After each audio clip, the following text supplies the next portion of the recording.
நாள் அக்டோபர் 31, 2025. ஈரோடு மாவட்டத்தில் இருக்கிற கோபிச்செட்டிப்பாளையம் பக்கத்தில் உள்ள கெட்டிச்செவியூர் கிராமத்தில் உள்ள பாறைக்காடு பகுதியில் அப்போ நேரம் காலை 6 மணியை நெருங்கிக்கிட்டு இருந்துச்சு. அந்த கிராமத்தில் இருக்கிற ஒரு வாழை தோட்டத்தில் காளான் எடுக்கிற தொழிலாளி ஒருத்தர் சுறுசுறுப்பாக நுழைஞ்சாரு. இன்னும் கொஞ்ச நேரத்தில் ஊர் பரபரப்பாக இயங்க ஆரம்பிச்சிடும். அதுக்கு முன்னாடி காளான்களை அறுத்து எடுத்துக்கிட்டு போனாதான் பக்கத்து ஊரில் இருக்கிற மார்க்கெட்டில் கொண்டு போய் விற்க முடியும். அப்படிங்கிறதால அவர் தன்னோட வேலையை ரொம்ப சுறுசுறுப்பாக செஞ்சுக்கிட்டு இருந்தார்.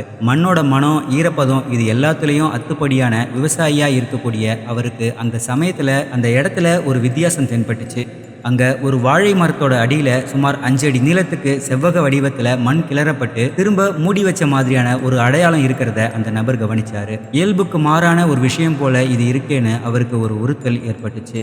ஏதோ ஒன்று சரியில்லைன்னு உள்ளுக்குள்ள ஒரு பயம் இருந்தாலும் என்னன்னு தெரிஞ்சுக்க அந்த மண் கிளறப்பட்டிருந்த இடத்துல வேற ஏதாச்சும் தென்படுதான்னு சுத்தி முத்தி பார்த்தாரு. அப்படி பார்க்கும்போது ஒரு வாழை மரத்தோட அடியில ஏதோ ஒன்று பளிச்சுன்னு மின்னுச்சு. அது என்னன்னு பார்க்கும்போது அது வாழை இலை அறுக்க பயன்படுத்துற ஒரு கத்தின்னு தெரிய வந்துச்சு. ஆனா அந்த கத்தியில வாழைச்சாருக்கு பதிலா உலர்ந்து போன இரத்த கரைகள் படிஞ்சிருந்ததை பார்த்து அந்த விவசாயி அதிர்ச்சியில உறைஞ்சு போனாரு.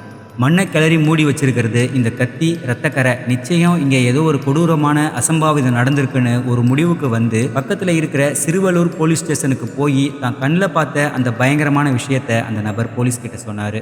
அந்த விவசாயி சொன்ன தகவல் அடிப்படையில் வாழைத்தோட்டத்துக்கு வந்த போலீஸ் ரத்தம் படிஞ்ச அந்த கத்தியையும் தோண்டப்பட்டு மூடப்பட்டிருந்த அந்த மண்ணையும் பார்த்து கண்டிப்பாக இந்த இடத்துல ஒரு கொலை நடந்திருக்கு அப்படிங்கிறத புரிஞ்சுக்கிட்டாங்க. கடந்த சில தினங்களுக்கு முன்னாடி ஈரோடு மட்டும் இல்லாமல் ஒட்டுமொத்த தமிழ்நாட்டிலையும் மிகப்பெரிய பரபரப்பு ஏற்படுத்தின ஒரு சம்பவத்தை பற்றி தான் இன்னைக்கு இந்த வீடியோவில் நம்ம பார்க்க போகிறோம். நீங்கள் பார்த்துட்டு இருக்கிறது நடந்தது என்ன?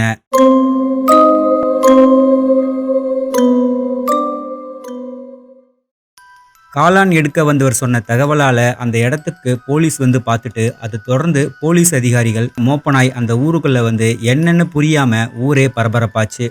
மண்ணு போட்டு மூடின அந்த இடத்த போலீஸ்காரங்க மேற்பார்வையில் கூலி தொழிலாளர்கள் எல்லாரும் முன்னாடியும் தோண்ட ஆரம்பித்தாங்க.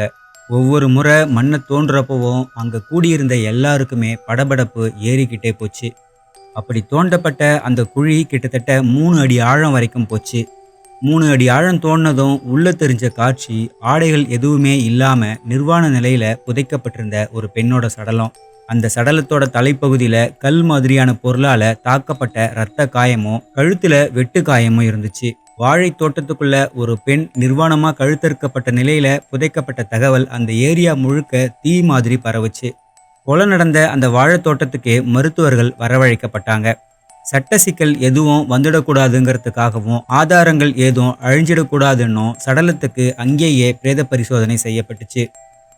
கொலையாளி தலையில கல்லால தாக்கிட்டு கத்தியால கழுத்தறுத்து 3 அடி குழியில புதைச்சிருக்கான் அப்படிங்கிறது பிரேத பரிசோதனையில உறுதியாச்சு. அந்த சடலம் டீகம்போஸ் ஆகாததாலையும் உடல் இருந்த நிலையையும் வச்சு கொலை 24 மணி நேரத்துக்குள்ள தான் நடந்திருக்கும் அப்படின்னு சொல்லப்பட்டிருந்துச்சு. அதே சமயத்துல கொலை செய்யப்பட்ட அந்த பெண் யாருன்னு இன்னொரு பக்கத்துல தீவிரமா விசாரணை போச்சு.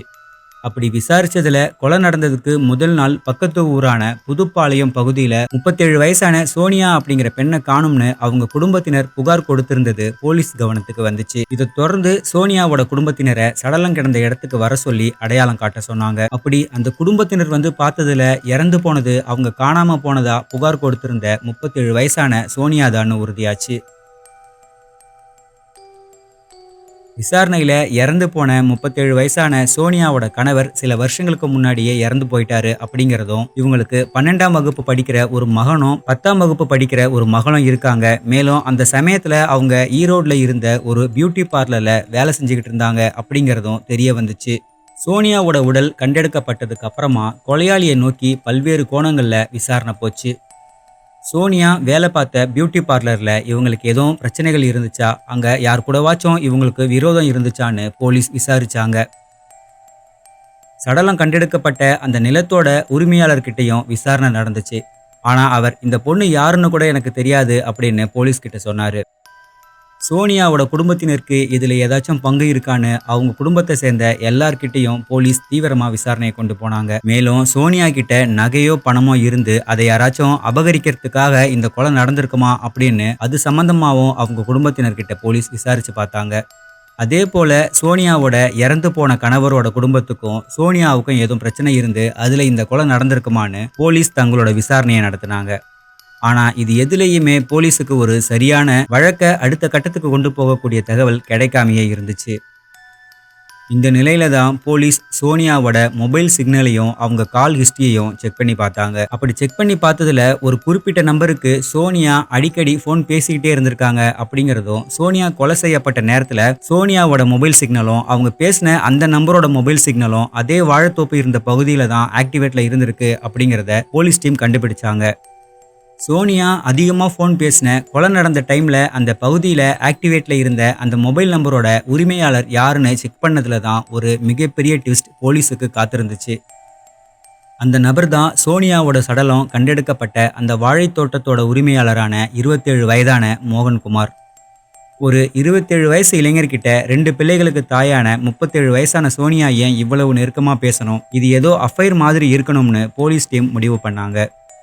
சோனியாவோட சடலம் கிடைச்ச அன்னைக்கு போலீஸ் வாழை தோட்டத்தில் விசாரிக்க வந்தப்போ மோகன்குமார் அங்கேயே சாதாரணமா எதுவும் தெரியாத மாதிரி சுத்தி வந்திருக்காரு. நான் என் தோட்டத்தை பார்க்க வந்தேன், போலீஸ் இருக்காங்கன்னு பார்த்தேன்னு அவர் சொன்னது அப்பவே போலீஸுக்கு ஒரு உறுத்தலை உண்டு பண்ணியிருக்கு. ஆனா குற்றவாளின்னா பயந்து ஓடி போயிருக்கணும். ஆனா அவர் அங்கேயே இருந்ததால போலீஸுக்கு அவர் மேல எந்த சந்தேகமும் வராம இருந்திருக்கு.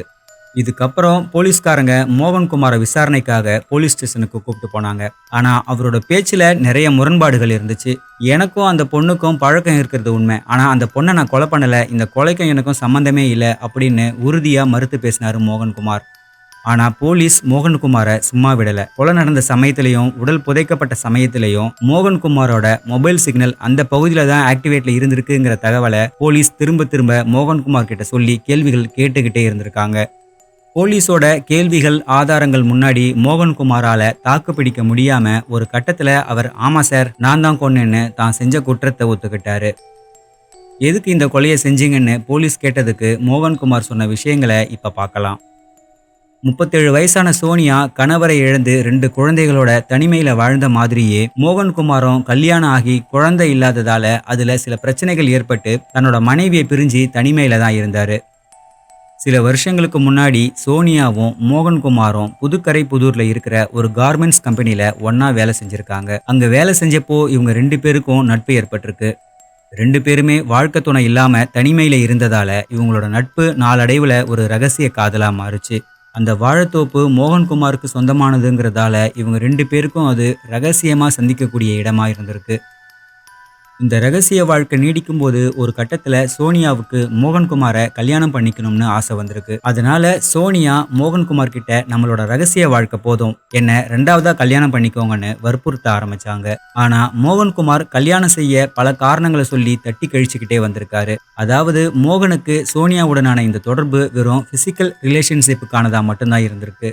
மோகன் தொடர்ந்து மறுத்ததால ஆத்திரமடைஞ்ச சோனியா, நீங்க என்ன கல்யாணம் பண்ணிக்கலன்னா நம்ம 2 பேரோட ரகசிய உறவையும் ஊரறிய அம்பலப்படுத்திடுவேன்னு மிரட்ட ஆரம்பிச்சாங்க.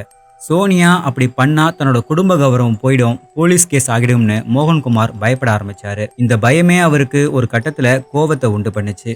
சோனியாவோட மிரட்டலை தாங்க முடியாம அவங்க தொல்லை நிரந்தரமா நீங்கணும்னு முடிவு செஞ்ச மோகன்குமார் அவங்கள தீர்த்து கட்டணும்னு ஒரு திட்டம் போட்டாரு. அந்த திட்டத்தின்படி கடந்த வியாழக்கிழமை, அதாவது அக்டோபர் 31, 2025 அன்னைக்கு இரவு வழக்கமா சந்திக்கிற அந்த வாழைத்தோட்டத்துக்கு சோனியாவை வர சொல்லியிருக்காரு.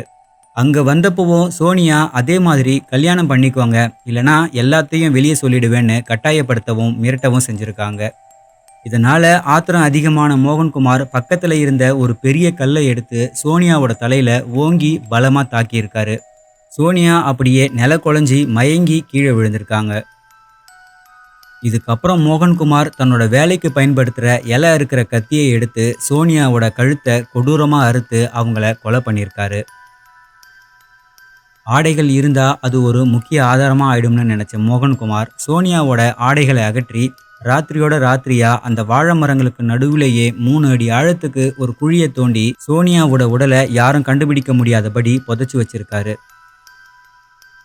கொலையை நிரூபிக்க செல்போன் ஒரு ஆதாரமாக ஆகிடும்னு தெரிஞ்சு சோனியாவோட செல்போன், ஹேண்ட்பேக் மற்றும் சோனியாவோட ஆடைகள் எல்லாத்தையும் பக்கத்தில் இருக்கிற கீழ்பவானி வாய்க்காலுக்கு கொண்டு போய் வீசி எறிஞ்சிருக்காரு.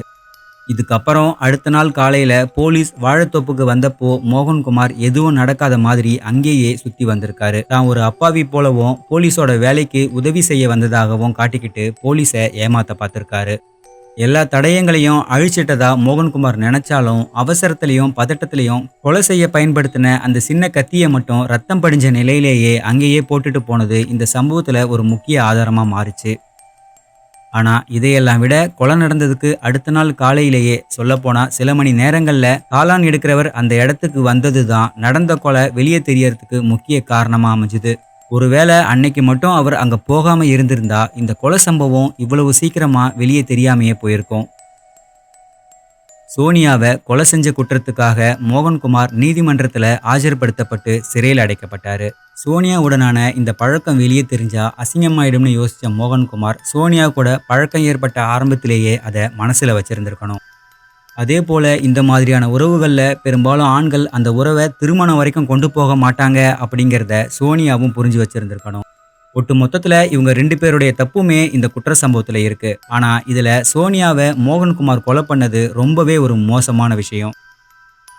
இந்த வழக்கை பத்தியும் இந்த மாதிரி அஃபைர்ல நடக்கிற கொலைகளை பத்தியும் நீங்க என்ன நினைக்கிறீங்க அப்படின்னு கமெண்ட்ல சொல்லுங்க. இதே மாதிரி இன்னொரு வீடியோவில் சந்திக்கலாம்.